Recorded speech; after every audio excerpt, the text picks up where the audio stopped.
اس اجلاس میں موجود معزز علماء کرام، خصوصاً مخدوم گرامی حضرت مولانا مفتی ابوالقاسم صاحب نعمانی دامت برکاتہم، اور محترم اراکین جمعیت،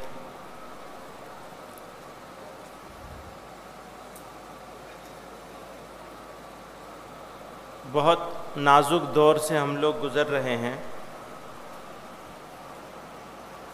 ہمارے حضرت مولانا سلمان صاحب بجنوری دامت برکاتہم نے فلسطین سے متعلق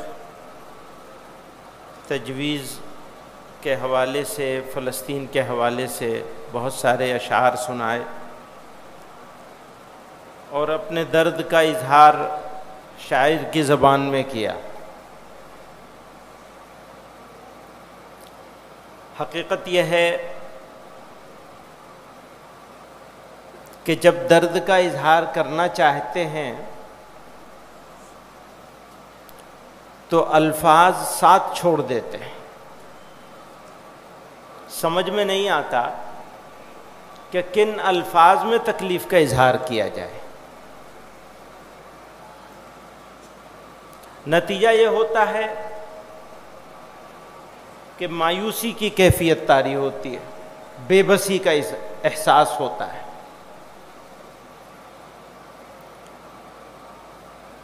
اور ہم تو ایسے دور سے گزرے ہیں بھارت کے مسلمان کہ وہ اپنے غصے کا اظہار ڈیموکریٹک طریقے سے بھی نہیں کر سکتا۔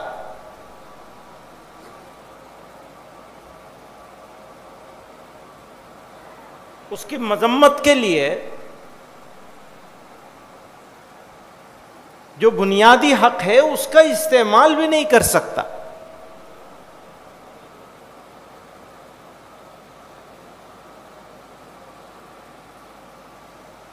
تو دنیا کے لوگ جس طرح کی تکلیف میں ہیں، ہم لوگ اس سے دگنی تکلیف میں ہیں اس حوالے سے، فلسطین کے حوالے سے۔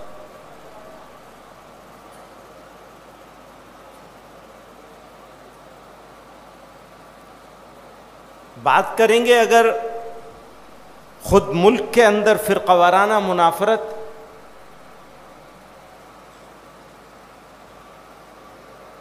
تو میں ہمیشہ ایک بات کہا کرتا ہوں، آج بھی کہنا چاہتا ہوں کہ حکومتوں کے بدلنے سے حالات نہیں بدلیں گے۔ حالات کے اندر تبدیلی اگر آئے گی تو لوگوں کے بدلنے سے بدلیں گے حالات۔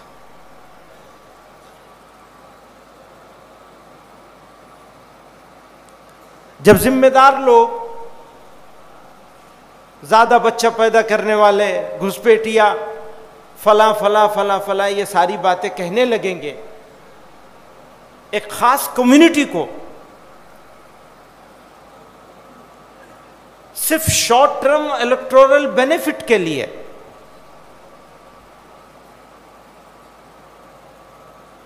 تو پھر کیا ہوگا؟ تو ایسے نازک حالات میں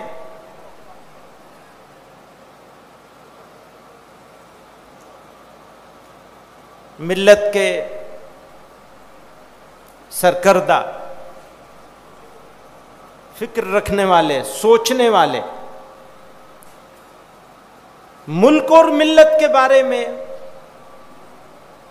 قلیل مدتی اور طویل مدتی پالیسی بنانے کی کوشش کرنے والے، ان لوگوں کے وارث اور جانشین جمع ہوئے ہیں جنہوں نے اس ملک کو آزاد کرایا، اور جمع ہو رہے ہیں تو دل میں یہ احساس ہے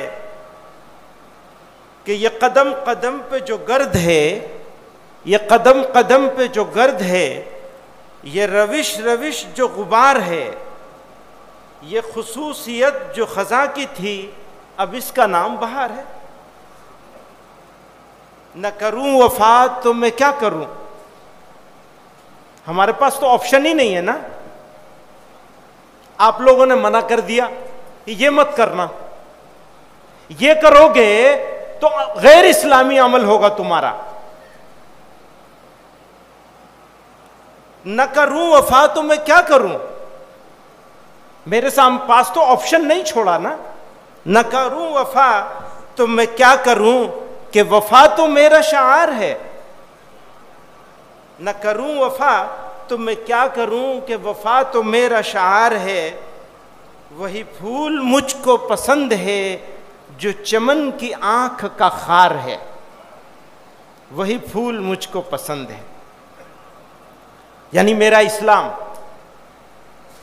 وہ چمن کی آنکھ میں خار بن گیا تو میں کیا کروں, پر میرا پھول تو وہی ہے.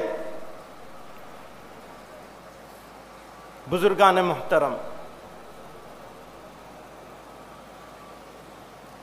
یہ کچھ الفاظ ہیں,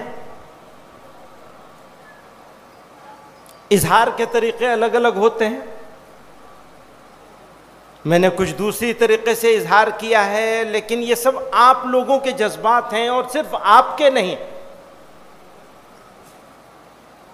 اور صرف ملت اسلامیہ ہند کے نہیں, بلکہ یہ ملک دوست اکثریت کا خیال ہے. یہ ہمارے حضرت فرمایا کرتے تھے یہ ملک اقلیتوں کی اکثریت کا ملک ہے. یہ ملک اقلیتوں کی اکثریت کا ملک ہے, مائنورٹیز کی میجورٹی کا ملک ہے.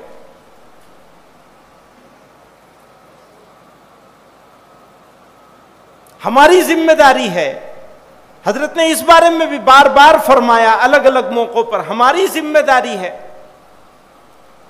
کہ اپنی جیسی اقلیتوں کے ساتھ اشتراک عمل کیا جائے. اگر ہم اپنی جیسی اقلیتوں کے ساتھ اشتراک عمل کرنے میں کامیاب ہو جائیں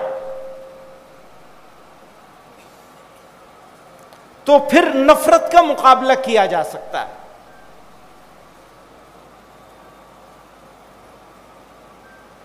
ورنہ نفرت کا جواب اگر نفرت سے دیا جائے گا تو نفرت کو فائدہ ہو جائے گا. نفرت کا جواب نفرت سے نہیں دیا جا سکتا, آگ کو آگ سے نہیں بجھایا جا سکتا. میں یہ بھی کہتا ہوں, آج صبح بھی ساتھیوں سے عرض کر رہا تھا, اور یہ کیونکہ ذمہ دار لوگوں کا مجمع ہے, یہاں پبلک میٹنگ نہیں ہے یہ, تو اگر میری کسی بات کو کریکٹ کرنا چاہیں تو آپ لوگوں کو اختیار ہوگا, آپ میری بات کو کی تصحیح کر سکتے ہیں. اور اس خیال کے ساتھ میں یہ بات پیش کرتا ہوں کہ ہو سکتا ہے میں غلط ہوں, لیکن ہم خیال برادران وطن کے ساتھ سنجیدہ ملک کے بارے میں فکر کرنے والے برادران وطن, وہ ہندوؤں میں بھی ہیں, سکھوں میں بھی ہیں, اور دوسری اقوام میں سب جگہ موجود ہیں, ان کے ساتھ ان معاملات پہ جن کے بارے میں غلط فہمی ہے, اسلام کے بارے میں, مسلمانوں کے بارے میں, عبادت گاہوں کے بارے میں, عبادتوں کے طریقے کے بارے میں گفتگو ہونی چاہیے. جو اختلاف رکھتے ہیں ان کے ساتھ بھی گفتگو ہونی چاہیے, چونکہ جو اتفاق رکھتا ہے اس سے تو کوئی گفتگو نہیں ہو سکتی. بہت سارے اتفاق رکھنے والے ایسے ہیں جو بہت سارے ایشوز پر ہمارے ساتھ اختلاف بھی رکھتے ہیں, کچھ چیزوں میں اتفاق رکھتے ہیں, کچھ چیزوں میں اختلاف رکھتے ہیں, ان سے بھی گفتگو ہونی چاہیے. کچھ لوگ ایسے ہیں جو ہمیں جانتے ہی نہیں, بہرحال گفتگو ہونی چاہیے. کیونکہ اگر گفتگو ہوگی تو نفرت کا مقابلہ کرنا آسان ہو جائے گا. یہ میری درخواست ہے.